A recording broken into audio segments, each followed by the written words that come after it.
Ladies and gentlemen, it's rainmaking time. Welcome to today's show. Today our guest is Jay Dwight, who is a registered investment advisor who owns Dwight Investment Counsel in the state of Maine.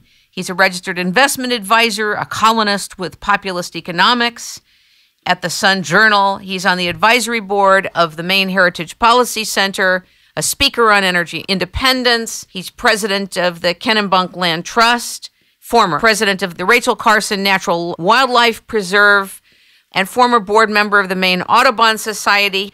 Now, he calls himself a bird nerd because he leads bird trips since the age of 14, leading whale watches, bird counts, breeding bird surveys, hawk watches. This is a man you want to listen to who has some very interesting insight and things you haven't thought about regarding wind power, debt and deficit funding, aggregate demand, and a whole host of other things that are relevant to think about regarding the environment, cost economies, etc. Ladies and gentlemen, welcome Jay Dwight to It's Rainmaking Time. Good morning. Thank you, Kim, for your time and for the opportunity to speak with me about these issues. Thank you. When we first spoke, you shared about the state of Maine and that there's this great focus on alternative energy. It's a rural, mountainous place with a lot of natural environmental attraction. What do we need to know about what's happening in Maine today? As far as wind power goes, generally, the biggest problem is that wind is not an effective source of electricity or cost-effective either. It's not efficient or cost-effective. And Maine has been the focus of development by a company called First Wind, which actually is the largest privately owned wind power company in the United States. It has operations not only in Maine, it has operations in New York, Wisconsin, and Hawaii. It also has a subsidiary called Deepwater Wind, which is into offshore wind power farms. This company happens to be owned by D.E. Shaw and Marston Dearborn, two hedge funds, one of which is located out of New York, and Marston Dearborn actually is located out of Chicago, Illinois. What's interesting about D.E. Shaw, David Shaw is the founding member of that particular company, hedge fund, managed about $14 billion. He is now employed by the Obama administration as their, hang on a second, I'm pulling up exactly. He's been appointed to the Council of Economic Advisors in Science and Technology in 1994 by Clinton and is now again by President Obama in 2009. So he's a member of the study group on presidential science and technology advisory assets. So he's directly involved with wind within the Obama administration. Lawrence Summers, who was previous president of Harvard University, worked for D.E. Shaw for a few years and then went to the Obama administration. While he was at D.E. Shaw, he earned $5.2 million. Now, D.E. Shaw's interest in First Wind is they own half of the company. Marston Dearborn is also out of Chicago. They have tight connections with Rahm Emanuel. Both these companies are benefiting directly from stimulus funds through grants that D.E. Shaw received through First Wind for projects they had already built and constructed in Maine. One is the Mars Hill wind farm, and the other is Cohocton Wind out in New York.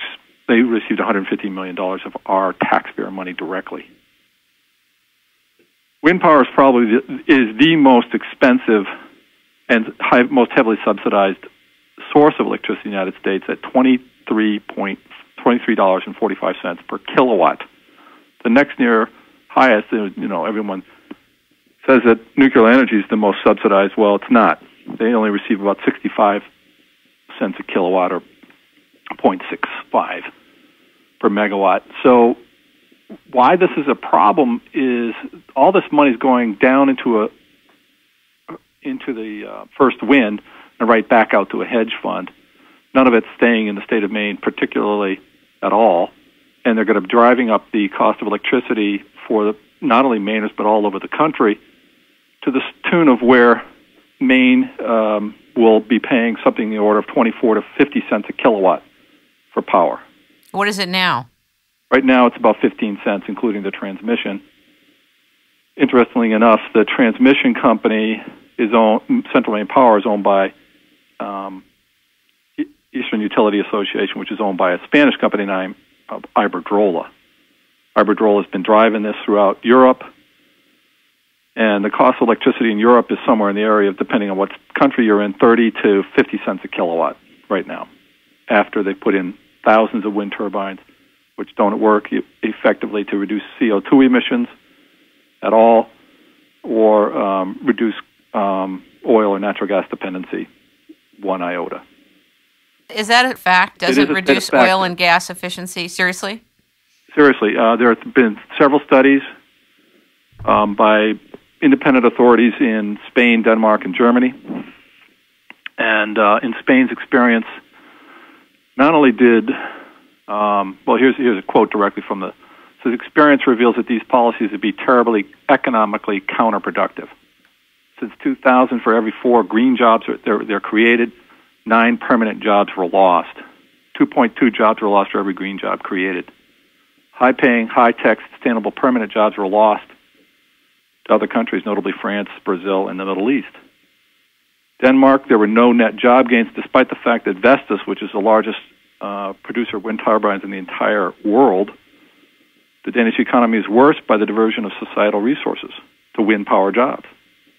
In Germany, the policymakers, according to the study, quote, should regard the country's experience as a cautionary tale devoid of economic and environmental benefits.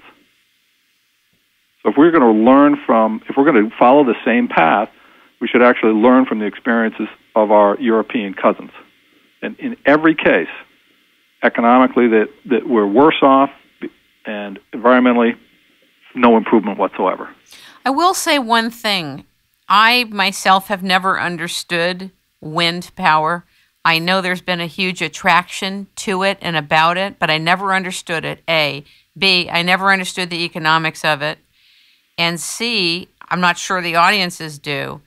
I just learned, though, just an interesting factoid. I just did 2 shows on the grid, specifically related to electromagnetic pulse and also geomagnetic storms, and how our transformers in the grid are in a terribly vulnerable position.